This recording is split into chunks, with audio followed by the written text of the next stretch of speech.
This is the hardest story I've ever had to tell because it's my own. I've wanted to be an orthopedic surgeon since I was 7 years old, and I did it. I matched into residency at my #1 pick at Lenox Hill Hospital. Literally, I was on top of the world and could not wait to start. Like every intern across the country, we all start on July 4th weekend, and I was starting on the general surgery service on night float. And I remember texting my family before I started my shift, because I have a big family. I have 3 brothers and, my parents, and we have a very active family group text chain. And I said, guys, I'm starting night float tonight. Please don't bother me. I have to focus. So I get to the Gen Surge lounge a little early, like 6:45, and it is just chaos. It's everyone's first day, and people are trying to sign out and do all these tasks that they don't even know how to do. And the chief resident tells me, you know what, Nance, just here, pick up this pre-op and just go start on their paperwork and come back and we'll do official sign out.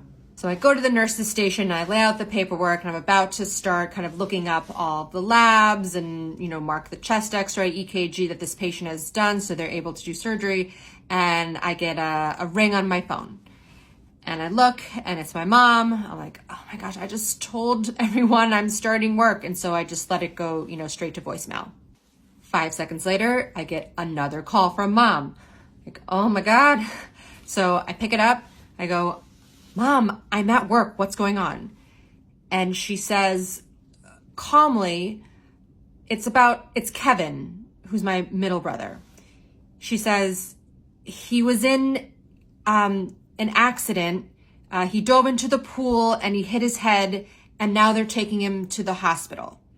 And that was like all the information she had. So I tell her, listen, it's the first day of residency. Just make sure that an attending reads over his x-rays, just because you don't want them to miss anything. And I kind of like brushed her off and said, okay, thanks, I gotta go, bye. And I go back to the computer and I start to open up the patient's files and start doing the pre-op. Then about 5 minutes later, I get a call from my youngest brother, Ryan. And he says, it's about Kev. I said, I know, Mom said that he hit his head, and I told him just, make sure you get an x-ray and have the attending look it over. And he goes, no, you don't understand. Kev can't move. He's in a helicopter right now going over to Stony Brook. And I said, okay. And I hung up the phone. And I stared at that pre-op paperwork for like another 5 minutes.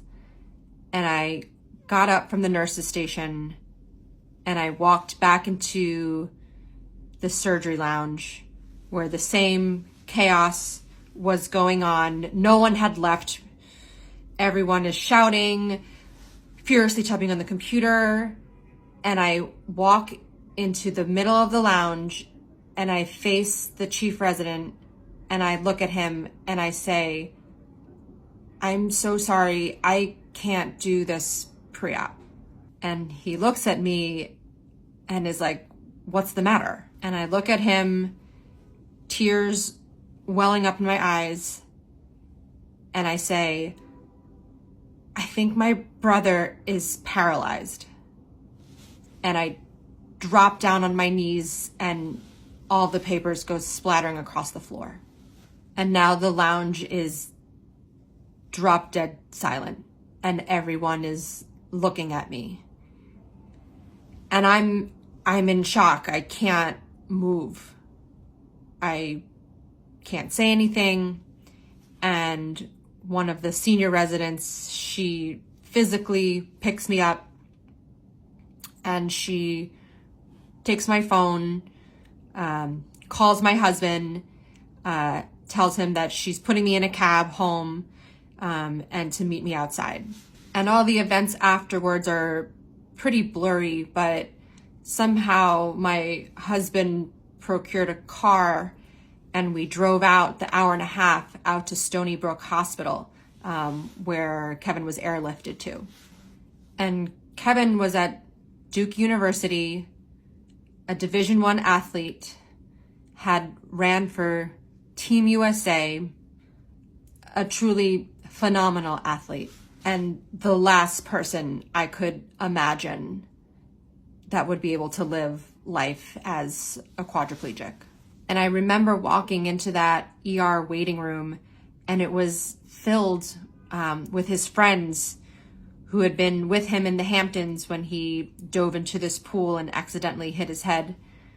And I'll never forget the smell of that room was full of like sweat and sunscreen. And everyone, when they saw me walk in, like, oh my gosh, Kevin's sister's here. She's the doctor. She knows what to do. And I have been a doctor officially for 15 minutes. And everyone is looking to me. And so a nurse brings me into the trauma bay where Kev is. And the hardest thing as a adult child is to see your parents in pain looking at their own child.